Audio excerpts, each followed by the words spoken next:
சிறப்புரை இணையத்திற்குரிய மௌலவி அல்-ஹாஃபிஸ் அல்-ஹாஜி அபூபக்கர் உஸ்மானி ஹதரத் அவர்கள் இப்பொழுது சிறப்புரை நிகழ்த்த அழைக்கின்றேன். அல்ஹம்துலில்லாஹ்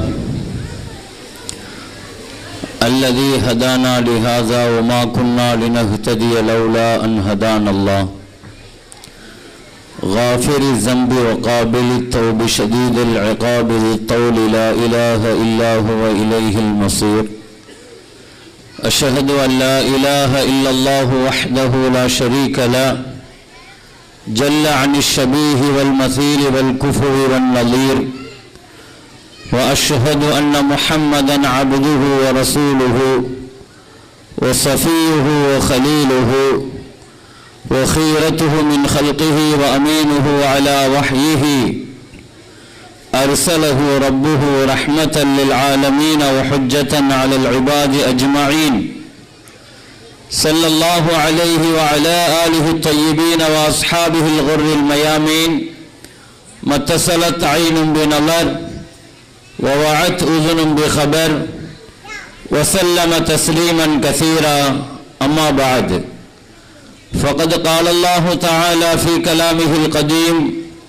والفرقان الحميد أعوذ بالله من الشيطان الرجيم بسم الله الرحمن الرحيم وقال الرسول يا رب إن قوم اتخذوا هذا القرآن مهجورا قال نبينا وحبيبنا وشفيعنا وقائدنا وأسوتنا محمد رسول الله صلى الله عليه وسلم يقرأه في شهر أو كما قال عليه الصلاة والسلام அளவற்ற அருளாளன் நிகரில்லா அன்புடையோன் எல்லாம் வல்ல அல்லாஹுவை போற்றி புகழ்ந்தவனாய் உயிருக்கு உயிரான உயிரிலும் மேலான கண்மணி காத்தமுல் அம்பியா சையதுல் அத்கியா தாஜுல் அவுலியா ஹபீபுனா ஷஃபீஉனா ரசூலுல்லாஹி ஸல்லல்லாஹு அலைஹி வஸல்லம் அவர்கள் மீதும் அவர்களின் பரிசுத்த தோழர்கள் குடும்பத்தார்கள் உம்மத்தார்கள் சங்கமித்திருக்கிற நம் அனைவர்கள் மீதும் அல்லாஹுவின் அன்பும் அருளும் என்றென்றும் வந்து சேரட்டுமாக. ஃபைலுர் ரஹ்மான் மதரசாவினுடைய 13வது ஆண்டு பட்டமளிப்பு விழா இங்கே மிகச் சிறப்பாக நடைபெற்று கொண்டிருக்கிறது. நடைபெற்று கொண்டிருக்கக்கூடிய இந்த நிகழ்விலே இங்கே ஹாஃபிதுகள் பட்டம் பெற இருக்கிறார்கள், ஆலிமாக்கள் பட்டம் பெற இருக்கிறார்கள், முபல்லிகாக்களும் ஃபாதிலாக்களும் பட்டம் பெற இருக்கிறார்கள். அல்லாஹுவினுடைய மாபெரும் கிருபையினால் மிகச் சிறப்பான பணியை மதரசா நமது ஊருக்கு ஆற்றிக் கொண்டிருக்கிறது என்பதை என்னை விட மிக நன்றாகவே நீங்கள் ஒவ்வொருவர்களும் மதரசா குறித்த செய்திகளையும் தரவுகளையும் தகவல்களையும் நீங்கள் உள்வாங்கி இருப்பீர்கள்.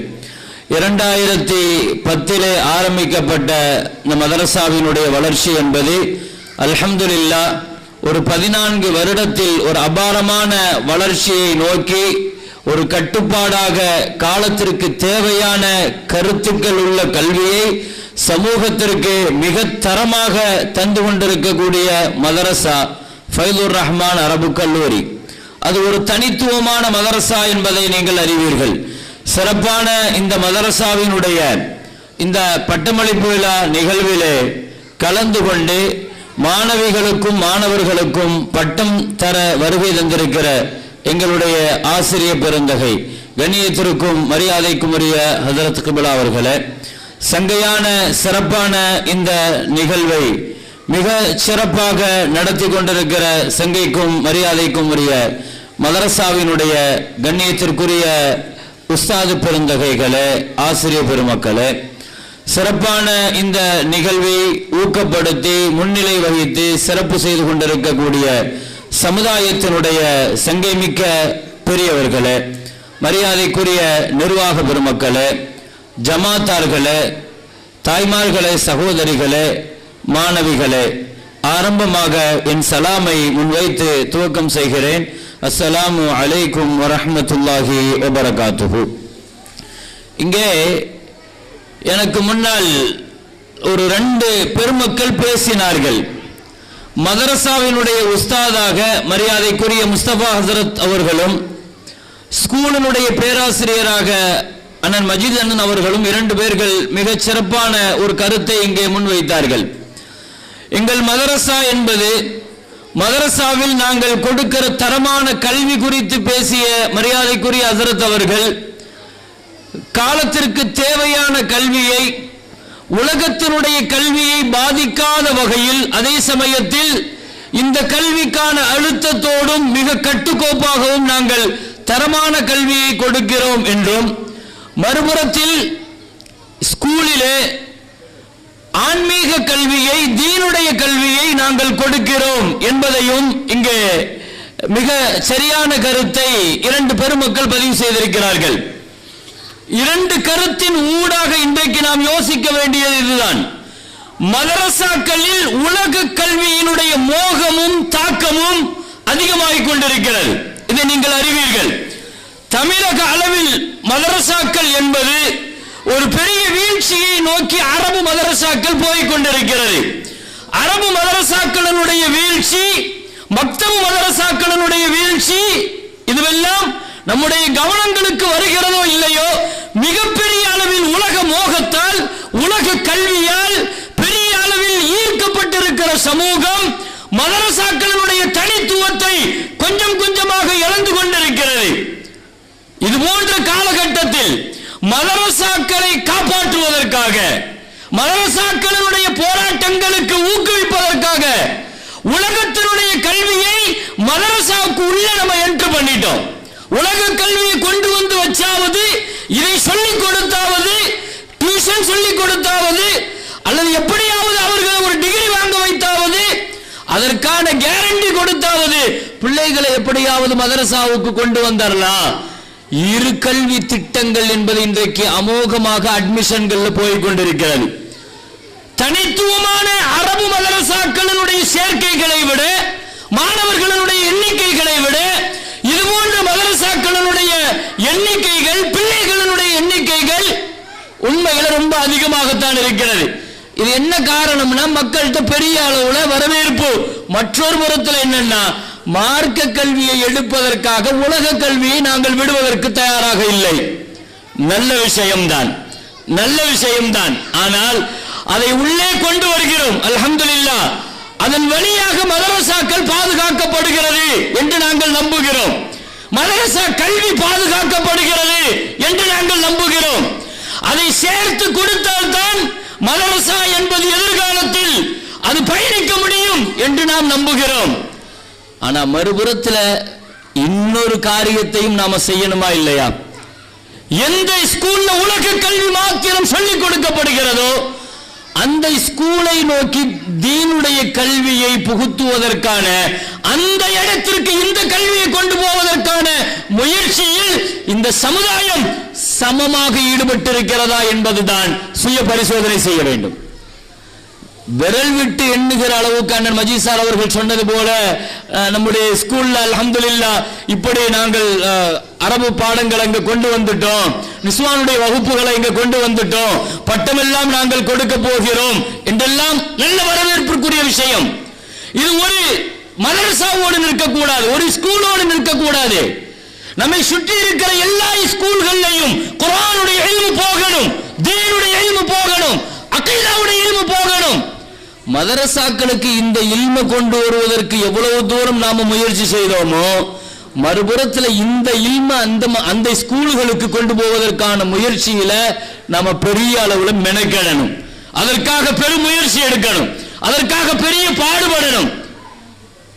குறைஞ்சபட்சம் இன்னைக்கு பல கல்லூரிகள்ல, காலேஜுகள்ல அங்க படிக்கிற பிள்ளைகள் அவர்களுக்கு ஜும்மாவினுடைய வாடை கூட இல்லாமல் தான் படிக்கிறார்கள். கல்லூரிகள்ல, யூனிவர்சிட்டின்னு சொல்லிட்டு பெரிய அளவுல நம்ம பிள்ளைகளை கொண்டு போய் சேர்த்தறோம். அங்க உள்ள அட்மாஸ்பியர் எப்படி இருக்குது, மாஹவுல் எப்படி இருக்குது, தீனுடைய அடிப்படை எப்படி இருக்குது, இதை பற்றி எல்லாம் யோசிப்பதற்கோ இதை பற்றி எல்லாம் கவலைப்படுவதற்கோ நாம் தயாராக இல்லை. பிள்ளைகள் ஜும்மா தொழுவதற்கான இடங்களை அவங்க உருவாக்கி தராங்களா, இல்ல ஜும்மா தொழுவதற்கான நேரங்களை உருவாக்கி தராங்களா? வக்தினுடைய தொழுகை இரண்டாவது வைங்க. குறைஞ்சபட்சம் ஜும்மாவுடைய தொழுகையாவது பிள்ளைகளுக்கு கிடைக்கிறதா? இந்த மாதிரியான ஒரு சிந்தனையை நம்ம அடுத்த கட்டத்திற்கு கொண்டு போக வேண்டிய காலத்தின் கட்டாயத்தில் இருக்கிறோம். அல்ஹம்துலில்லாஹ், இரண்டு அறிஞர் பெருமக்களும் பேசிய கருத்திலிருந்து இந்த விஷயத்தை கொஞ்சம் சமுதாயம் கவலையோடும் கவனத்தோடும் முன்னெடுத்து செல்ல வேண்டும் என்பதற்காக நான் இதை சொல்கிறேன். அல்ஹம்துலில்லாஹ், அல்லாஹ்வின் பெரிய கிருபையினால் இங்கே ஹாஃபில்களுடைய பட்டம், ஆலிமாக்களுடைய பட்டம், முபல்லிகாக்களுடைய பட்டம், நிறைய பெண்களுடைய கவனத்தை ஈர்த்திருக்கிற இந்த சபை இது, உங்களுடைய கவனங்களை பெற்றிருக்கிற இந்த சபை இது. எனவே நிறைய பிள்ளைகள் பட்டம் வாங்க இருக்கிறார்கள். மரியாதைக்குரிய ஹஸரத் அவர்கள் சொன்னது போல இந்த தீனில், அதன் வளர்ச்சியில் பெண்களுக்கு இது போன்ற தரமான கல்விங்கிறது எவ்வளவு தூரத்திற்கு காலத்தின் கட்டாயம் என்பதை அழுத்தமாக இங்கே பதிவு செய்தார்கள். வரலாறு நெடுகிலும் நீங்கள் சிந்தித்து பார்த்தால் மார்க்கத்தினுடைய கல்வி விஷயத்தில் பெண்கள் மெனக்கெட்ட அளவிற்கு, அல்லது சமூகத்தில் அவர்கள் நின்று பணி செய்த அளவிற்கு, அல்லது அவர்கள் தரமாக நின்ற அளவிற்கு ஆண்களால் பல இடங்களில் அந்த இடத்தை நின்று கூட பார்க்க முடியவில்லை என்பதுதான் சத்தியமான வார்த்தை. வரலாறு நெடுகிலும் சமூகத்தில் பெண்கள் செய்த புரட்சிகரமான பணி, குர்ஆனை இந்த உம்மத்திற்கு இவ்வளவு பெரிய இடத்திற்கு கொண்டு போய் சேர்த்த பணிகளில், ஹதீஸ் துறையை இந்த உம்மத்திற்கு பெரிய அளவில் கொண்டு போய் சேர்த்த பணிகளில் பெண்கள் செய்தது போல உலகத்தில் யாரும் செய்தது கிடையாது. நான் ஒரு செய்தியை சொன்னா நீங்க ஆச்சரியப்படுவீங்க. இந்தியாவிற்குள் புகாரி ஷரீஃப் என்ற கிதாபு முதல்ல அறிமுகமானதும் வந்ததும் ஒரு பெண்ணினுடைய கையெழுத்தாகத்தான் வந்தது என்பதாக எழுதி வைத்திருக்கிறார்கள் அபுல் ஹசன் அலி நத்வி ரஹிமஹுல்லா. இந்தியாவிற்கு புகாரிங்கிற கிதாபுங்கிறது ஒரு பெண்ணின் கையெழுத்தாகத்தான் வந்திருக்கிறது. அந்த காலகட்டத்தில் எல்லாம் பெண்கள் செய்த மகத்தான பணிகள்ங்கிறது என்னன்னா, குர்ஆனுடைய பிரதிகளை எழுதி பிரிண்ட் இல்லாத காலகட்டத்தில் அவங்களுடைய கையால எழுதி உலகம் முழுக்க கொண்டு போவாங்க. ஒரு பெண் தன் கணவனுடைய வீட்டிற்கு கொண்டு போகிற முதல் சொத்தாக அவள் சொந்த கையில் எழுதிய குர்ஆனுடைய பிரதியை தான் கொண்டு போவாங்க. இப்படி சமுதாயத்தில் இந்த கல்வியை பெரிய இடத்திற்கு கொண்டு வந்து அல்ஹம்துலில்லாஹ் மகத்தான அளவிற்கு கொண்டு சேர்த்த விஷயங்களில் பெண்கள் பெரும் பங்களித்திருக்கிறார்கள். வரலாறு நெடுகிலும் இப்படி ஜொலிக்கிற பெண்கள் நிறைய உண்டு. நீங்கள் நிறைய கேள்விப்பட்டிருப்பீர்கள். ஒரு ஹஜ்ஜி முஹம்மது ஸல்லல்லாஹு அலைஹி வஸல்லம் செஞ்ச ஒரு ஹஜ்ஜில, அந்த ஹஜ்ஜினுடைய காலகட்டத்தில் மாத்திரம் பெண்கள் நிறைய சட்டங்களை இந்த உம்மத்திற்கு தந்தார்கள். நபிகள் நாயகம் ஸல்லல்லாஹு அலைஹி வஸல்லத்தினுடைய அந்த ஹஜ்ஜில கலந்து கொண்ட பெண்கள், ஹஜ்ரத் உம்முல் ஃபதுல் ரலியல்லாஹு அன்ஹா. யார் இந்த பெண்? உம்முல் ஃபதுல் ரலியல்லாஹு அன்ஹா சொல்லுவார்கள், சமூகத்தில் அல்லாஹ் எனக்கு 10 ஆம்பளை பிள்ளையை கொடுத்தான், 10 ஆண் குழந்தைகளையும் நான் தீன் உள்ளவர்களாக, ஹாஃபில்களாக, ஆலிம்களாக நான் ஆக்கி 10 நாடுகளுக்கு நான் என் பிள்ளைகளை அனுப்பி வைத்திருக்கிறேன். உம்முல் ஃபதுல் ரலியல்லாஹு அன்ஹா சொன்ன வார்த்தை. வரலாற்றில் ஹஜ்ரத் இப்னு அப்பாஸ் ரலியல்லாஹு மாதிரி, உபைதுல்லா அப்பாஸ் ரலியல்லாஹு, குஸம் இப்னு அப்பாஸ் ரலியல்லாஹு, இப்படி அவங்களுடைய ஃபதுல் இப்னு அப்பாஸ் ரலியல்லாஹு 10 ஆம்பளை பிள்ளைகளை கொடுத்த ஒரு தாய் சொல்றாங்க, என் 10 பிள்ளையுமே நான் ஆலிமாக்கணுங்கிறாங்க, என் 10 குழந்தைகளை ஹாஃபிலாக்கணுங்கிறாங்க, 10 நாடுகளுக்கு என் பிள்ளையை நான் அனுப்பி வச்சேங்கிறாங்க. நாளை அல்லாஹ்வுக்கு முன்னால் நான் வந்து நிற்கிற பொழுது 10 நாடுகளின் தாயாக, தலைவியாக வருவேன் என்று சொன்னார்கள். சமூகத்தில் பெண்கள் செய்த இடம், பெண்கள் செய்த புரட்சி, அவர்கள் செய்த பணி, அவர்கள்ட்ட இருந்த கல்வியின் தரம், எந்த துறையை எடுத்துக்கொண்டாலும் அந்த இடத்தை ஆண்களால் தொட முடியவில்லை என்பதுதான் உண்மை. பெரிய அளவில் இருந்திருக்கிறாங்க. வரலாற்றில் உம்முல் ஃபாத்திஹ் ரலியல்லாஹு அன்ஹா. யார் இந்த உம்முல் ஃபாத்திஹ்? முஹம்மது இப்னு ஃபாத்திஹ்னு ஒரு சின்ன பிள்ளை, ஒரு சின்ன பையன். ஃபஜ்ர் தொழுகைக்கு அந்த அம்மா தம் மகனை எழுப்பிட்டு கொண்டு வந்து ஃபஜ்ர் தொலை வச்சுட்டு வெளியே வருகிற பொழுது ஒரு இடத்துல கொண்டு வந்து அந்த அம்மா நிறுத்தி சொல்லும், மகனே இந்த சுவரை பார், இந்த சுவரை பார், உயரமாக இருக்கிற இந்த சுவர், இந்த சுவரை தாண்டித்தான் கான்ஸ்டன்டினோபிள் என்று சொல்லுகிற மகத்தான ஒரு பெரிய நாடு இருக்கிறது, நாட்டின் தலைநகரம் இருக்கிறது. முஹம்மது ஸல்லல்லாஹு அலைஹி வஸல்லம் சொன்னார்கள், இந்த தலைநகரத்தை வெற்றி கொள்கிற தளபதி தான் உலகத்தில் சிறந்த தளபதி, அந்த படைதான் உலகத்தில் சிறந்த படை என்று சொன்னார்கள். அந்த ஹதீஸை கேட்டதிலிருந்து உனக்கு நான் முஹம்மது என்று பெயர் வைத்தேன். இன்ஷா அல்லாஹ் நீ அந்த முஹம்மதாக ஆகணும் என்று சொல்லி ஒவ்வொரு நாளும் ஃபஜ்ர் தொழுகைக்கு அழைச்சிட்டு வந்த அந்த பிள்ளையை கொண்டு வந்து நிறுத்தி சின்ன வயசிலேயே அந்த தேட்டத்தையும் ஆசையையும் ஊக்குவித்தார்கள். மகன் கேட்டார், அம்மா அந்த இடத்தை தொடணும்னா நான் எதை கையில் எடுக்கணும் என்று கேட்டார்கள். அந்த அம்மா சொன்ன வார்த்தை, எதுவுமே தேவையில்லை, குர்ஆன் மட்டும் உனக்கு போதும் என்று சொன்னார்கள். நீ குர்ஆனை கையில் எடுத்தால் அந்த இடத்தை தொட முடியும் என்று சொன்னார்கள். வரலாற்றில் இந்த சமுதாயம் இன்றைக்கு மிகப்பெரிய அளவில் சந்திக்கிற அத்துணை இழப்புகளுக்கு பின்னால் குர்ஆனை இந்த சமுதாயம் முதுகுக்கு பின்னால் தூக்கி போட்டு விட்டது. குர்ஆனின் மீதான ஈர்ப்பு குறைந்து போய்விட்டது. நாம் குர்ஆன் சார்ந்த சமுதாயம், குர்ஆனை தாங்கிய சமுதாயம். நாம் செங்கல் இருக்குத, அது எந்த தொடர்போடு இருக்குதுங்கிறத பொறுத்து தான் அதற்கான மரியாதை. உலகத்தில் எந்த பொருளாக இருந்தாலும் அது செங்கலை வச்சு பாத்ரூமும் கட்டலாம், செங்கலை வச்சு வீடும் கட்டலாம், செங்கலை வச்சு பள்ளிவாசலும் கட்டலாம். ஒரே செங்கல் தான். ஆனா பாத்ரூமுக்கு கட்டப்படுகிற பொழுது அதனுடைய பார்வை எப்படி இருக்கும், வீடு கட்டப்படுகிற பொழுது அதனுடைய பார்வை எப்படி இருக்கும், பள்ளிவாசலாக அது வக்ஃப்ங்கிற இடத்தை பெறுகிற பொழுது அதனுடைய மரியாதை எப்படி இருக்கும். இந்த உம்மத் அப்படித்தான். எதை தொடர்புள்ளதாக ஆக்கிக் கொள்கிறதோ, குர்ஆனோட தொடர்புள்ளதாக நாம் ஆக்கினால் அதன் விளைவாக இந்த சமுதாயத்தினுடைய வீரமும் எதிர்காலமும் ஜொலிக்கும். இந்த சமுதாயம் அந்த குர்ஆனின் மீதான அந்த பார்வையை தான், நெருக்கத்தை தான், தொடர்பை தான் இந்த சமுதாயம் இழந்து விட்டது.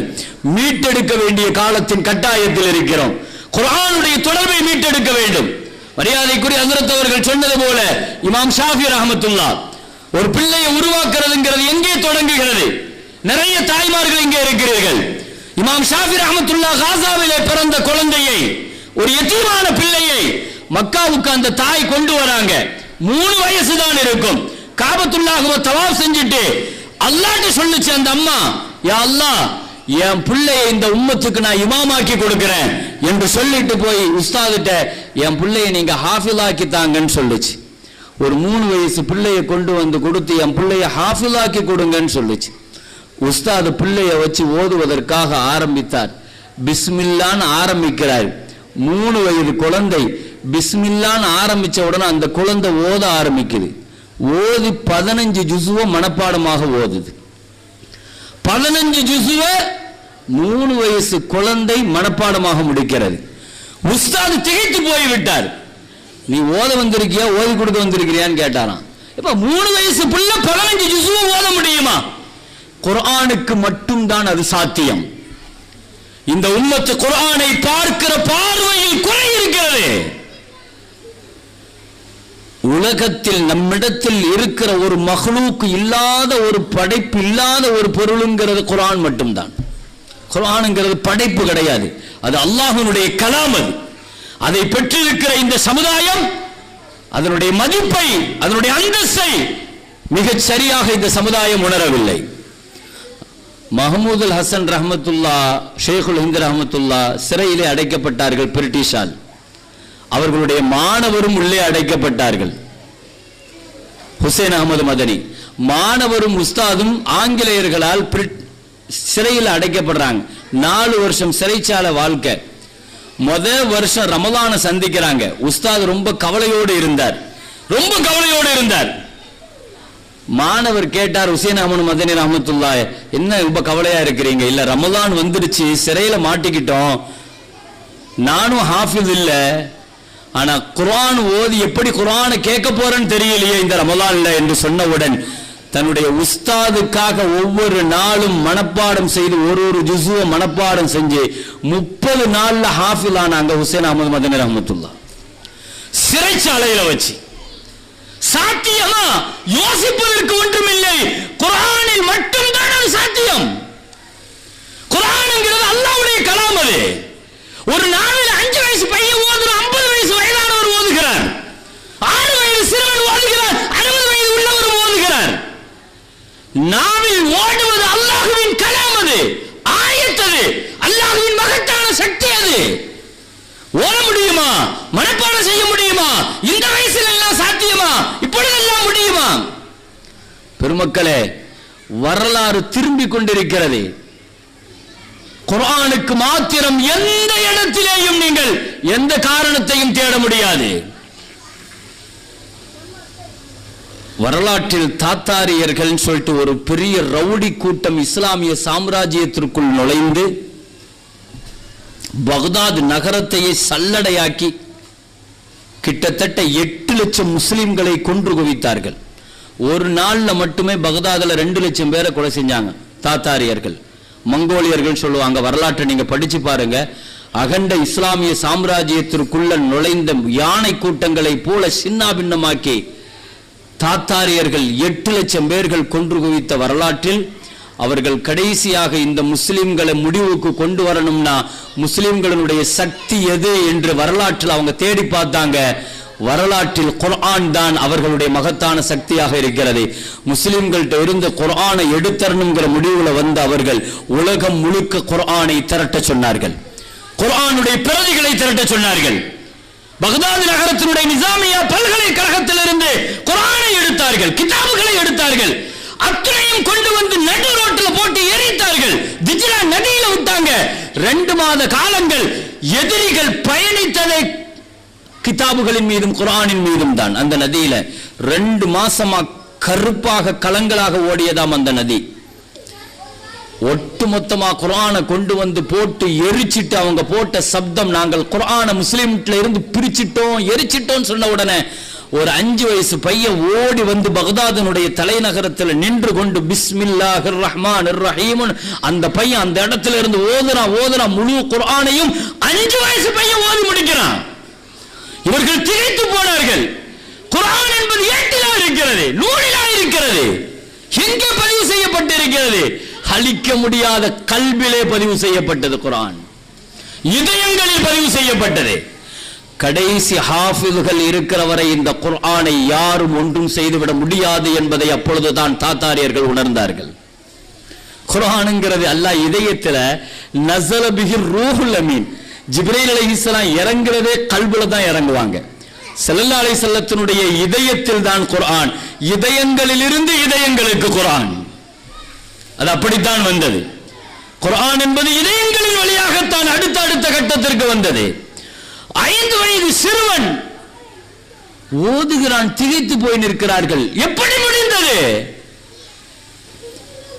வரலாற்றில் எப்பொழுதெல்லாம் ஹாஃபில்களுக்கு பிரச்சனை வருமோ அப்பொழுதெல்லாம் இந்த சமுதாயம் பதட்டப்பட்டு போகும். இந்த சமுதாயம் யாரை வேணாலும் இழக்கலாம், ஆனா ஹாஃபில்களை இழக்க கூடாது. இந்த உம்மத்தினுடைய மொத்த பாதுகாப்பின் மொத்த வடிவமே ஹாஃபில்கள் தான். வரலாறுல நீங்க தேடி பாருங்க, அப்படி நடந்தது. கிட்டத்தட்ட ஒரு 10, 15, 20 ஹாஃபில்களை கூட்டு போய் கொண்டு வந்து கொலை செஞ்சுட்டாங்க. ஸல்லல்லாஹு அலைஹி வஸல்லத்தால தாங்க முடியல. நீ யாரை வேணாலும் கொண்டிருக்கலாம், ஹாஃபில்களை கொண்டதற்காக ஸல்லல்லாஹு அலைஹி வஸல்லம் அவர்களுக்காக 15 நாட்கள் குனூத்தே நாசிலா பத்வா செய்ய சொல்லி தொழுகையில ஓத சொன்னாங்க. குனூத்தே நாசிலாங்கிறது வந்ததே ஹாஃபில்களை அவர்கள் கருவறுத்த பொழுதுதான். ஒரு 10 ஹாஃபில்களை அனுப்பி வைத்த முஹம்மது ஸல்லல்லாஹு அலைஹி வஸல்லம் 10 பேர்களை சிறைபிடித்தார்கள். 9 பேர்களை கொண்டுட்டு கடைசியா 10வது ஹாஃபில கொண்டு வந்து தூக்கு மேடையில நிறுத்தினாங்க. ஸல்லல்லாஹு அலைஹி வஸல்லம் குர்ஆனுக்காகவே அனுப்பி வச்ச 10 ஹாஃபில்கள் மேல கை வச்சா நபி ஸல்லல்லாஹு அலைஹி வஸல்லம் பெரிய கலக்கம் அடைவார்கள்.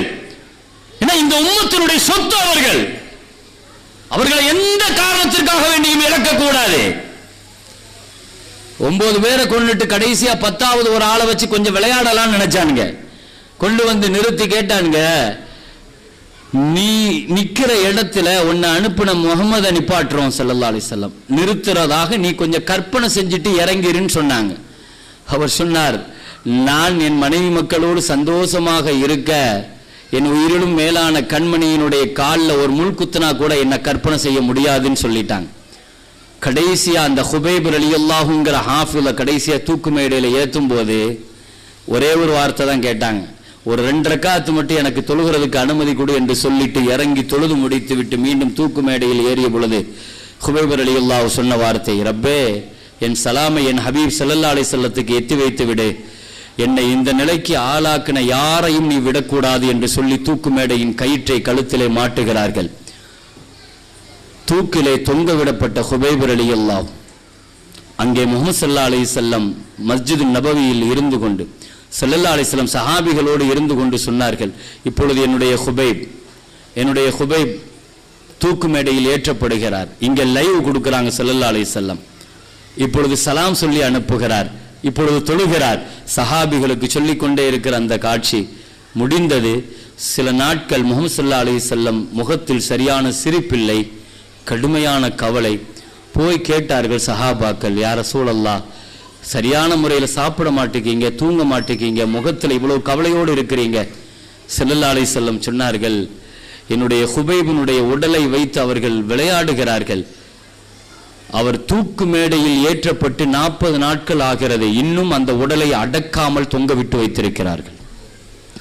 ஐயுக்கும் யன்ஸிலு ஹுபைபின் மின் ஹஷ்யா, என்னுடைய ஹுபைபை தூக்கு மேடையில் இருந்து யார் இறக்குவார்கள் என்று கேட்டார்கள் முஹம்மது ஸல்லல்லாஹு அலைஹி வஸல்லம். ஒரு ஹாஃபிதுக்காக முஹம்மது ஸல்லல்லாஹு அலைஹி வஸல்லத்தினுடைய வார்த்தை அது. மிக்தாத் ரலியல்லாஹு சுபைர் ரலியல்லாஹு வந்து சொன்னாங்க, யா ரசூலல்லாஹ், உங்களுக்காக நாங்க 2 பேரும் போய் எப்படியாவது அந்த உடலை கொண்டு வரோம்னு சொல்லி பாலைவன பூமியில இருட்டு நேரத்தில் இருவர்களும் போய் நிற்கிற பொழுது சுபைர் ரலியல்லாஹு மிக்தாதிடம் சொன்னார்கள், நான் உள்ளே செல்கிறேன், எதிரிகள் சுற்றி நிற்கிறார்கள், தூக்கு மேடைக்கு பக்கத்தில் நெருங்கும் போது என் உயிருக்கு ஆபத்து வந்தால் என்னை பற்றிய செய்தி நீங்க போய் ரசூலுக்கு சொல்லணும், நீங்க வர வேண்டாம் சொல்லிட்டு போன சுபைர் ரலியல்லாஹு அந்த இருட்டு பாலைவனம், சுற்றிலும் காஃபிர்கள், மின்னலுடைய வெட்டிலே அப்படியே பார்த்து போய் தூக்கு மேடையில் ஏறி ஹுபைப் ரலியல்லாஹுவினுடைய கழுத்தை நெரித்து கொண்டிருந்த அந்த கயிற்றை விலக்கி அப்படியே ஹுபைப் ரலியல்லாஹுவை தூக்கி தன்னுடைய தோளிலே போடுகிறார்கள். போட்ட பொழுது சொன்னார்கள், ஜாதத் ஈமானி, என் ஈமான் அதிகமாச்சுங்கிறாங்க, என்னுடைய ஈமான் அதிகமாயிடுச்சு. என்ன காரணம் சொன்னார்கள், நான் ஹுபைபை தூக்கி என் தோளிலே போட்டேன், ஹுபைபனுடைய உடம்பின் சூடு இன்னும் தணியவில்லை என்று சொன்னார்கள். அவருடைய உடலில் இருந்து ரத்தம் இன்னும் சொட்டி கொண்டிருக்கிறது என்று சொன்னார்கள். நான் ஹுபைபினுடைய உடலை தூக்கி கொண்டு வேகமாக நான் இறங்கினேன். ஆனால் எதிரிகளில் இருந்து ஒருவன் சப்தமிட்டான், யாரோ ஹுபைபினுடைய உடலை இறக்கி விட்டார்கள் என்றவுடன் அத்துணை எதிரிகளும் வந்து என் தூக்கு மேடையை சூழ்ந்து கொள்கிறார்கள். நான் தோளிலே போட்டிருந்த என் ஹுபைபினுடைய உடல் எதிரிகளுடைய கைக்குள் மாட்டிக்கொள்ள கூடாது என்பதற்காக எங்கோ தூக்கி வீசிவிட்டேன். தூக்கி வீசிட்டு நான் தப்பிச்சு வந்துட்டேன்.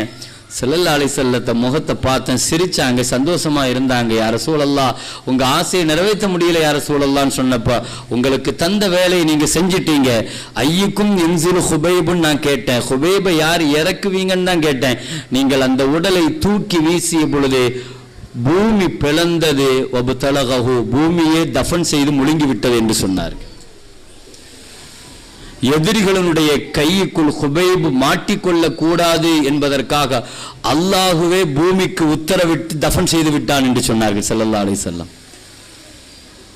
ஹாஃபிதுகள் எங்கெல்லாம் எப்பொழுதெல்லாம் பாதிக்கப்படுகிறார்களோ அந்த இடங்களிலெல்லாம் அல்லாஹுவும் ரசூலும் அந்த இடத்தை இந்த சமுதாயத்திற்கு சரியாக அடையாளம் காட்டுகிறார்கள். இந்த சமூகம் புரிந்து கொள்ள வேண்டும். பின்னால் ஒரு 70 ஹாஃபிதுகள் யமாமாவிலே கொல்லப்பட்ட பொழுதுதான் அபூபக்கர் ரலியல்லாஹு முடிவெடுக்கிறார்கள், இனியும் குர்ஆனை நாம் நூல் வடிவத்திலேயும் இந்த உம்மத்திற்கு கொண்டு போய் சேர்க்கணுங்கிற முடிவுக்கு அப்பொழுதுதான் வந்தார்கள். வரலாறு நெடுகிலும் பெருமக்களே, ஹாஃபிதுகளுக்கான இந்த சமுதாயம் விளங்கிக் கொள்ள வேண்டும். 5 வயது பையனால் ஹிஃபுது செய்ய முடிகிறது, 3 வயது பையன் இமாம் ஷாஃபி ரஹ்மத்துல்லாஹால ஓத முடிகிறது. உஸ்தாது கேட்டார், எப்படிப்பா 15 ஜுஸுவ மனப்பாடம் பண்ண? புள்ள என்ன சொல்லுச்சு தெரியுமா, நான் இப்போ மனப்பாடம் பண்ணதில்லை, எங்க அம்மா வயிற்றுல இருக்கும் போதே எங்க அம்மா குர்ஆன் ஓதிக்கிட்டே இருப்பாங்க, நான் அப்பவே குர்ஆனை கேட்டு மனப்பாடம் பண்ணேன்னு சொல்லுச்சு. என்னை வயிற்றுல வச்சிருக்கும் போதே குர்ஆனை ஓதிக்கிட்டே இருப்பாங்க. ஒரு தாயினுடைய இடம்தான் பிள்ளைக்கான ஹாஃபிதுகளாக, ஆலிம்களாக. ஒரு குழந்தை எப்படி உருவாகணுங்கிறது அவன் 7 வயசுக்கு பின்னால 10 வயசுக்கு பின்னால முடிவெடுக்கப்படுறது அல்ல. தாய்மார்களை நீங்க விளங்கணும். கருவிலே இருக்கிற பொழுது, கர்ப்பத்திலே இருக்கிற பொழுது என் பிள்ளை ஹாஃபிஸ் ஆகணும், நான் யாருக்காக ஓதுகிறேன், யாருக்காக வேண்டுமானாலும் ஓதலாம், என் பிள்ளைக்காக நான் ஓதுகிறேன் என்று ஓதி இமாம் ஷாஃபி ரஹ்மத்துல்லாஹுடைய தாய் தாம் பிள்ளைக்கு ஓதி ஓதிய மனப்பாடம் செய்ய வைத்த தாய். உம்மு அப்துல்லா ரஹ்மத்துல்லா சொல்லுவார்கள், சக்கராத்துல தாம் பிள்ளைகளை கூப்பிட்டு சொன்னாங்களா, என்ன தூக்கி இந்த இடத்துல படுக்க வைங்கம்மான்னு சொன்னாங்க. பிள்ளைகள்லாம் தூக்கி அந்த இடத்துல படுக்க வச்சாங்க சக்கராத்துல. ஏமா சக்கராத்துல படுத்திருக்கிறீங்க, அந்த இடம் இந்த இடம் என்ன, அங்கனையும் குறிப்பா சொல்றீங்கன்னு கேட்டாங்களாம். அந்த அம்மா சொல்லுச்சு, ஹதம்துல் குர்ஆன், நான் இப்படி ஒரு சக்கராத்தை சந்திக்கிற நாள் இருக்கு என்பதற்காக என் வீட்டில் அந்த இடத்தில் 4000 குர்ஆனை முடிச்சு வச்சிருக்கேன்னு அந்த அம்மா சொல்லுச்சு. 4000 குர்ஆன் முடித்து வைத்த இடம் அது. என் மௌத்துக்கான இடம் அது, என் சக்கராத்திற்கான இடம் அது. சமூகத்தில் குர்ஆனை கொண்டு புரட்சியாளர்களாக உருவானார்கள். தொட்டுவிட முடியாத சக்தி குர்ஆன்.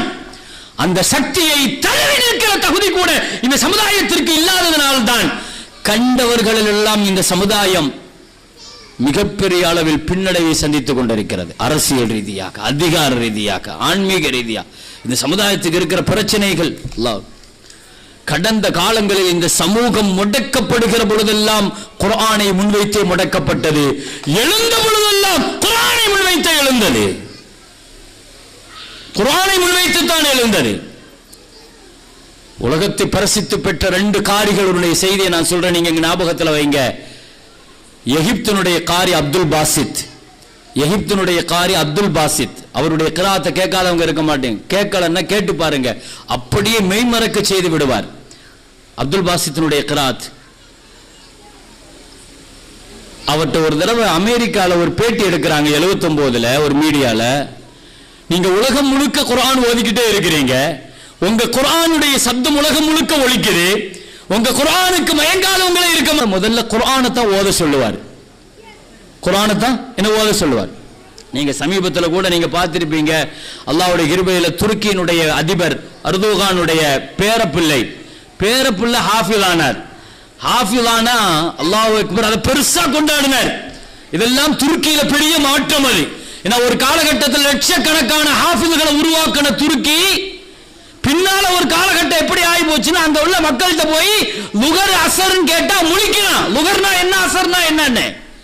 அவனை விட்டு குர்ஆனை தூரமாக்குனாங்க, அரபு மொழியை தூரமாக்குனாங்க, இந்த தீனை தூரமாக்குனாங்க. துருக்கி சமுதாயத்திற்கு, இஸ்லாமிய உம்மத்திற்கு தலைமையேற்ற இடம் அது. எப்ப குர்ஆனை இந்த உம்மத்து தூரம் தள்ளிச்சோ அந்த உம்மத்தை அல்லாஹ் தூக்கி எறிஞ்சிருவான். இதுதான் வரலாறு. குர்ஆனை தலைக்கு மேல தூக்கிய காலங்களில் எல்லாம் அந்த சமுதாயத்தையும் அல்லாஹ் தலைக்கு மேல தூக்கி நிறுத்தினான். நாம எடுக்க வேண்டிய 1000 குர்ஆன் தான். துருக்கியில மீண்டும் இஸ்லாம் புத்துணர்ச்சி பெறுது. ஒரு பெரிய அதிபராக, தலைவராக, சமுதாயத்தினுடைய மிகச்சிறந்த ஒருங்கிணைப்பாளராக துருக்கியினுடைய எர்தோகான் நம்பிக்கை தருகிறார். மீண்டும் குர்ஆனுக்கு உயிர் கொடுக்கிறார். குர்ஆன் மதரசாக்களுக்கு உயிர் கொடுக்கிறார். ஹாஃபில்களை உருவாக்குறதுக்கு என்ன செய்யறாரு? இந்த சமுதாயம் ஹாஃபில்களுக்கு தங்கமும் வெள்ளியும் வைரமும் வைடூரியமும் கொடுத்த சமுதாயம் இது. அப்படித்தான் உருவாக்குனாங்க. உமர் ரலியல்லாஹு அறிவிச்சாங்களாம், கூஃபாவுக்கு அனுப்பி வைக்கிற இப்னு மஸ்ஊத் ரலியல்லாஹு, வருஷத்துக்கு நீங்க 100 ஹாஃபில்களை கொடுங்க, உங்களுக்கு துன்யாவுடைய பெரிய சொத்தை தரேன்னு சொன்னாங்க. 600 ஹாஃபில்களை உருவாக்கி கொடுத்தாங்க. கூஃபால இப்னு மஸ்ஊத் ரலியல்லாஹு, பஸ்ரால அபூ மூஸா அஷ்அரி ரலியல்லாஹு, சிரியாவுல முஆத் ரலியல்லாஹு, அபூ தர்தா ரலியல்லாஹு, இவங்க எல்லாம் ஒரு நாட்டுக்கு குர்ஆனை கொண்டு போனாங்க. அர்துகான் அந்த இடத்துல தம் பேரப்பிள்ளை ஹாஃபிலாகி பெருமையோடு இருக்கிற பொழுது அவர்கிட்ட கேட்டாங்க, நீங்க குர்ஆன் ஓத முடியுமான்னு கேட்கிறாங்க. அல்ஹம்துலில்லாஹ் ஓதுனார். பாருங்க, அவ்வளவு அற்புதமான தஜ்வீதோடு ஒரு நாட்டினுடைய தலைவர், ஆட்சியாளர், உலகம் திரும்பி பார்க்கிற ஆளுமை மிக்க தலைவர். நீங்க டாக்டர் ஆக்குங்க, பிள்ளைகளை இன்ஜினியர் ஆக்குங்க, எந்த துறையில வேணாலும் வர வைங்க, ஹாஃபிலும் ஆக்குங்க. அந்த இல்மு தான் பெருமக்களே. உலகத்தில் மிகச்சிறந்த கிதாபு அவரை மாதிரி ஒரு நூல் எழுதினது கிடையாது. அலிசின்னாம்பாங்க, அவிசின்னாம்பாங்க. இந்த வரலாற்றில் முஸ்லீம் பெயர்களை திருத்தி எழுதுறதுக்குன்னே ஒரு பெரிய கூட்டம் இருக்கு. அவன் முஸ்லீம் பெயர் தெரியாத மாதிரி மாத்திர ஒரு பெரிய வேலை, ஒரு பெரிய திட்டமிட்டு நடக்குது. முஸ்லீம் வரலாற்றில் இருந்து அழிக்கிறதுக்கான பெரிய வேலை. அதுல இந்த இப்னு சீனான்னு சொல்லிட்டு ஒரு முஸ்லீம் மிகச்சிறந்த அறிஞர். அவர் திப் அல் கானூன் ஃபி திப்னு ஒரு நூல் எழுதினார். மருத்துவ நூல். அது மருத்துவ உலகத்தினுடைய பைபிள்னு சொல்லுவாங்க. அந்த நூலை மருத்துவ உலகம் அது பெருசா கொண்டாடுது. அந்த இப்னு சீனா சொல்றாரு, நான் மருத்துவ உலகத்தினுடைய பைபிள்ங்கிற அளவுக்கு பெரிய நூலை எழுதியிருக்கிறேன். ஆனாலும் நான் சொல்றதை நீங்க ஞாபகத்தில் வைங்க, உங்க பிள்ளைக்கு மருத்துவத்துறையோ எந்த துறையில உங்க பிள்ளை போனாலும் குர்ஆனுடைய இல்ம நீங்க கொடுக்கலன்னு சொன்னா உங்க பிள்ளை நாத்திக சிந்தனை பிள்ளை உள்ளையா தான் வளருங்கிறார் அவர். மெட்டீரியல் சிந்தனை உள்ள பிள்ளையா வளரும். எந்த கல்வியை கொடுத்தாலும் குர்ஆனையும் சேர்த்து கொடுங்கள், குர்ஆனையும் சேர்த்து கொடுங்கள். காரி அப்துல் பாசித் சொன்ன வார்த்தை நீங்க பார்த்த ஆச்சரியமான காட்சி என்ன, நான் எத்தனையோ நாடுகளுக்கு போய் முதல்ல நான் குர்ஆனுடைய ஓதுவேன். ஒரு தடவை ரஷ்யாவுக்கு அதிபர் அழைச்சிட்டு போனாரு. ரஷ்யாங்கிறது இஸ்லாத்துக்கு எதிரான நாடு, 70ல கம்யூனிசம் பற்றி எரிகிற நாடு. அது முஸ்லிம்கள் குர்ஆனை வச்சிருக்க கூடாது. ரஷ்யால குர்ஆனை வச்சிருந்தா உடனே பிடிச்சு ஜெயில போட்டுருவான். குர்ஆனை பிரிண்ட் செய்யக்கூடாது. குர்ஆனுக்கு எதிராக ரஷ்யா நடத்திய மிகப்பெரிய புரட்சி அது. முஸ்லிம்கள் குர்ஆனை பார்க்க கூடாது. அந்த காலகட்டத்தில் நாங்க ரஷ்யாவுக்கு போனோம்னு சொல்லி துல்ஃபிகார் ஒரு செய்தியை சொல்லுவாரு. நான் ஒரு ரஷ்யாவுடைய ஒரு முஸ்லீம் ஃபேமிலி வீட்டுக்கு போனேன். அப்போ நான் எப்பொழுதுமே பயணத்துல குர்ஆனை வச்சிருப்பேன். பயணத்துல குர்ஆனை வச்சிருக்கிறது முஹம்மது ஸல்லல்லாஹு அலைஹி வஸல்லத்தினுடைய சுன்னத்து. பாகிஸ்தானுடைய அதிபராக இருந்த ஜியாவுல் ஹக் பெரிய அதிபர் தான், ஆனா குர்ஆன் மேல அவருக்கு பெரிய ஈடுபாடு. எந்த பயணத்திற்கு போனாலும் குர்ஆனோடு தான் போவாரு. ஒரு பயணத்துக்கு ட்ரெயின்ல ஏறிட்டாரு. ஏறின உடனே குர்ஆனை மறந்துட்டேன்னு சொல்லிட்டு பயணத்தை ரத்து பண்ணிட்டு செஞ்சுட்டாரு. குர்ஆன் எடுக்கிறதுக்காக போனாரு. அதுல பாம்பு வச்சு அந்த ரயிலையே தகர்த்துட்டாங்க அதிபருக்காக. அவர் சொன்னார், இதை ஒரு உதாரணமாக வச்சு நான் சொல்றேன், குர்ஆன் எவ்வளவு பெரிய ஆபத்துகள்ல இருந்து உங்களை பாதுகாக்கும்னு ஜியாவுல் ஹக் சொன்னார். இன்னைக்கு வரலாற்றில் நான் சொல்கிறேன், இப்படிப்பட்ட அதிபர்களும் ஆட்சியாளர்களும் குர்ஆனை தாங்கி வாழ்ந்திருக்கிறார்களே. ஆன்மீகம் என்பது அரசியலுக்கு அப்பாற்பட்டதல்ல. பெருமக்களே, அவர் சொன்னார், ரஷ்யாவுல நான் துல்ஃபிகார் சொல்ற வார்த்தை, ரஷ்யாவுல போய் ஒரு குடும்பத்துக்கு போனவன ஒரு அம்மா 49 வயசு இருக்கும். அந்த அம்மா ஓடி வந்து எங்கிட்ட கேட்டுச்சு, நீங்க குர்ஆன் வச்சிருக்கிறீங்களா? ஆமா குர்ஆன் வச்சிருக்கிறேன், நான் குர்ஆனை பார்த்ததே இல்லை, எங்க நாட்டுல குர்ஆனே நான் பார்த்ததே இல்லை அப்படின்னு அந்த அம்மா சொல்லுச்சு. நான் அந்த குர்ஆனை கொடுத்த உடனே அந்த அம்மா அந்த குர்ஆனை வாங்கி கண்ணுல முத்துது. என்ன கிட்டத்தட்ட 30-40 வருஷமா பேன் பண்ணி இருக்கிறாங்க குர்ஆனை பேன் பண்ணி இருக்காங்க 40 வருஷம் ரஷ்யால. குர்ஆனை பேன் பண்ண நாடுகளை அல்லாஹ் தஆலா ஒன்றும் இல்லாம சுக்குநூறாக்கிறோம். அதுக்கு ரஷ்யாவினுடைய சோவியத் ரஷ்யா ஒரு பெரிய எடுத்துக்காட்டு. குர்ஆனின் மீது போர் தொடுத்த யாரையும் அல்லாஹ் விட்டு வைக்க மாட்டான். இந்த உம்மத்து குர்ஆனை விளங்குறதில்லை. இந்த உம்மத்து குர்ஆனை பாதுகாக்குதோ இல்லையோ, இந்த உம்மத்தை குர்ஆன் தான் பாதுகாக்குது. இந்த உம்மத்தை குர்ஆன் தான் ஒன்றிணைக்குது. 49 வயசு அந்த அம்மா குர்ஆனை வச்சு கண்ணுல முத்தமிட்டுட்டு அல்ஹம்துலில்லாஹ் நெஞ்சோடு வச்சு அணைச்சிட்டு அந்த அம்மா சொல்லுச்சு, நான் குர்ஆனையே பார்த்ததில்லைம்மா, ஆனாலும் நான் ஹாஃபிலா அப்படின்னு சொல்லிச்சு. அந்த அம்மா குர்ஆனையே பார்த்ததில்லை 40 வருஷம், ஆனாலும் நான் ஹாஃபிலா, குர்ஆன் ஹாஃபில் ஆயிட்டேன். எப்படி? எங்களுக்கு உஸ்தாது வந்து எங்கள் வீட்டுக்கு வேலை செய்யற மாதிரி வந்து அவருடைய நாவினால் ஓதுகிற நான் அதை கேட்டே நான் ஹாஃபிலா ஆயிட்டேன் அப்படின்னு சொல்லி சொன்னார். குர்ஆனுக்கு மட்டுமே சாத்தியமானது. அப்துல் பாசித் சொல்லுவார், நான் ரஷ்யாவில் போய் இருக்கிறேன், அத்துணையும் இஸ்லாத்திற்கு எதிரான சிந்தனை கொண்ட அமைச்சர்களும் அதிபர்களும் அதிகாரிகளும். எகிப்தினுடைய அதிபர் என்னை கூப்பிட்டாரு, குர்ஆனை கொண்டு ஆரம்பிங்கன்னாரு. நான் உட்கார்ந்திருக்கிறேன், வித்தியாசமான சபை, ஒருவர் கூட முஸ்லீம் கிடையாது, அத்தனை பேரும் நான் முஸ்லீம், எதிர்ப்பு சிந்தனை உள்ள கம்யூனிசவாதிகள் முன்னால உட்கார்ந்திருக்கிறாங்க. இருந்தாலும் நான் கண்ணை மூடிக்கொண்டு குர்ஆனை ஓத ஆரம்பிக்கிறேன், ஓதிக்கொண்டே இருக்கிறேன். திடீரென ஒரு இடத்தில் நிறுத்தி நான் கண்ணை திறந்தேன். அத்தனை பேர்களுடைய கண்களிலும் கண்ணீர் ஒடிந்து கொண்டிருக்கிறது. ஏன் அழுகிறீர்கள் கேட்டால் சொல்ல தெரியவில்லை, ஏதோ இதயத்தை பிசைகிறது என்று சொன்னார்கள். நான் குர்ஆனில் பார்த்த மிகப்பெரிய அற்புதம் என்று காரி அப்துல் பாசித் பதிவு செய்வார்.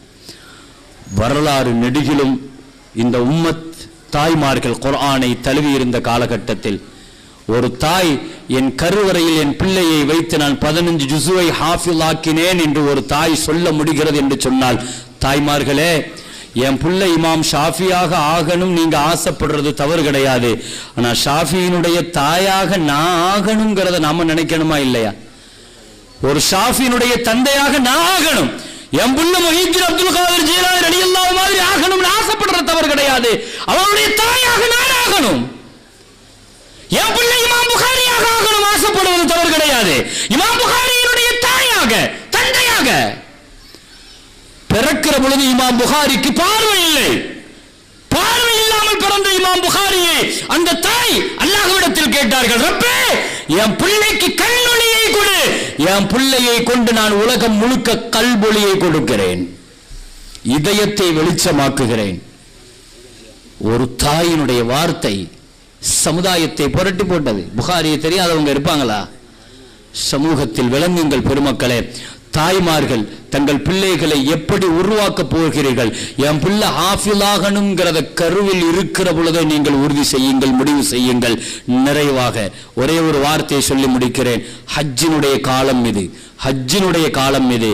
ஹாஜிகள் 8, 9, 10, 11, 12, 13 6 நாட்கள் ஹஜ்ஜின் நாளை. இந்த 6 நாள் தான் உங்களுக்கு தெரியும். அந்த 6 நாள்ல 5 நாள் எங்க இருப்பாங்க? மினாவுல இருப்பாங்க. ஒரே ஒரு நாள் மட்டும்தான் அரஃபாலை முஸ்தலிஃபால இருப்பாங்க. 40 லட்சம் ஹாஜிகள் போய் மொத்தமா இருக்கிறது 5 நாள் இருக்கிறது எங்க இருக்கிறாங்க? மினாவுல தான் இருப்பாங்க. 8வது நாள் மினால தான். 10, 11, 12, 13 மினால தான். அப்போ ஒரு நாள் மட்டும்தான் ஒரு ஹாஃப் டே அரஃபால இருப்பாங்க, ஒரு அரை நாள் முஸ்தலிஃபால இருப்பாங்க. நான் என்ன கேட்கிறேன்னா, மினாங்கிறது என்ன பூமி? அது 5 நாள் கொண்டு வந்து மொத்த ஹாஜிகளையும் கொண்டு வந்து அல்லாஹ் உட்கார வைக்கிறான். இங்கதான் இருக்கணும். அங்க உட்கார்ந்து எதை கத்துக்கிறாங்க? ஹஜ்ஜின் தத்துவம் என்ன? ஹஜ் உணர்த்துற பாடம் என்ன? 6 நாள்ல லட்சக்கணக்கான செலவு பண்ணி போய் அந்த பூமியில போய் உட்கார்ந்துட்டு வர காரணம் என்ன? அந்த பூமி ஒரு தாயினுடைய கருவறை. அது ஸல்லல்லாஹு அலைஹி வஸல்லம் சொன்னார்கள், கர்ப்பப்பை எப்படி குழந்தைக்கு தகுந்த மாதிரி விரிஞ்சு கொடுக்குமோ அதே மாதிரி மினாவும் விரிஞ்சு கொடுக்கும்னாங்க. அன்னைக்கு 1.25 லட்சம் பேருக்காக மினா கொடுத்துச்சு. இன்னைக்கு 40 லட்சம் பேர்களுக்காக மினா விரிஞ்சு கொடுக்குது. அதே மினா தான். இனி ஒரு 50 வருஷம் 100 வருஷத்துக்கு பின்னால 40 கோடி பேர் வரலாம் ஹஜ்ஜிக்கு. அப்படி வந்தாலும், ஏன்னா கியாமத்து வரைக்கும் ஹஜ்ஜி நிறுத்தப்படுறது கிடையாது. ஹஜ்ஜி நின்னா துன்யா நின்று போகும். ஹஜ்ஜும் துன்யாவும் ஒன்றுதான், ஒரே சூழ்நிலை தான் பயணிக்கிறது. ஹஜ் எப்படி காபத்துல்லாஹோ இடது பக்கமா சுத்துறமோ அதே மாதிரி தான் சூரியனை மையப்படுத்தி கோள்களும் இடது பக்கமா சுத்துது. என்ன? இந்த உலகத்தினுடைய இயக்கம் ஹஜ்ஜை சார்ந்திருக்கிறது. ஜஅலல்லாஹுல் கஅபத்தல் பைத்தல் ஹராம கியாமல் லின்னாஸ், மக்களை நிர்வகிப்பதே காபா தான் என்று அல்லாஹ் சொல்கிறான். எனவே அங்கே நிறுத்தப்படுமையினால், அதனால் தான் கோவிட் காலங்களில் கூட ஹஜ் நிறுத்தப்படவில்லை. ஒரு செயற்கை ஹஜ்ஜாவது 10,000 பேரை வச்சு ஹஜ் நடத்திட்டாங்க. அடுத்த வருஷம் 60,000 பேரை வச்சு ஹஜ் நடத்திட்டாங்க. ஏன்? ஹஜ் நிறுத்தப்பட்டிருந்தால் உலகம் நிறுத்தப்படும். எல்லாம் நிறுத்தப்பட்டது. உலகம் முழுக்க மஸ்ஜித் மூடப்பட்டுச்சு. ஆனால் ஹஜ் நிறுத்தப்படல. ஏன்? நிறுத்தி சொல்லுங்கள் பார்க்கலாம். துன்யா முடிவுக்கு வந்துவிடும். எனவே அப்படிப்பட்ட ஹஜ்ஜில 5 நாள் கொண்டு வந்த ஹாஜிகளை உட்கார வச்சு அல்லாஹ் ஒரே ஒரு பாடம், அந்த மினாவினுடைய பூமியில் நீங்கள் தேடி தேடி பாருங்கள். அங்கே கிடைக்கிறதெல்லாம் ஒரு தந்தை தன் பிள்ளையை எப்படி வளர்க்க வேண்டும் என்பதும், ஒரு பிள்ளை தந்தைக்கு எப்படி கட்டுப்பட வேண்டும் என்பது மாத்திரம்தான் ஹஜ்ஜின் தடயங்களாக கிடைக்கும். இதுதான் தாய்மார்களும் தந்தைமார்களும் தங்களுடைய பிள்ளைகளை நாம் எப்படியான பிள்ளைகளாக வளர்க்கப் போகிறோம் என்பதை ஹஜ் முழுக்க நீங்கள் எங்கே தேடினாலும், ஒரு தந்தையின் காலடி தடம் மக்காமை இப்ராஹிமாக, ஒரு பிள்ளையின் காலடி தடம் ஜம்சமாக, ஒரு தாயின் காலடி தடம் சயாக, இங்கே ஹஜ் முழுக்க ஒரு குடும்பத்தை பிரதிபலிக்கிற அற்புதமான அமல். எனவே நல்ல தீனுள்ள குடும்பத்தை கட்டமையுங்கள். அதற்கு இந்த மதரசாவை முழுக்க முழுக்க முன்மொழியில் நீங்கள் பயன்படுத்த வேண்டும் என்று நிறைவாக நிரப்பமாக சொல்லி வாய்ப்புக்கு நன்றி கூறி நிறைவுபடுத்துகிறேன். வாஹிரு தஅவானா அல்ஹம்துலில்லாஹி ரப்பில் ஆலமீன். அஸ்ஸலாமு அலைக்கும் வரஹ்மத்துல்லாஹி வபரகாத்துஹு. அல்ஹம்துலில்லாஹ். உள்ளங்களை உலுக்கி போட்ட, நம்முடைய சிந்தனைகளை நெகிழ்ச்சியின் பக்கம் அழைத்து சென்ற அற்புதமான கவலை நிறைந்த அந்த உரையை அல்லாஹ் ரப்புல் ஆலமீன் கபூல் செய்தருள்வானாக. நம்முடைய மக்களையும் அல்லாஹ் ஹாஃபிதுகளாக உருவாக்குவதற்கு நமக்கு நல்ல தௌஃபீக் செய்தருள்வானாக.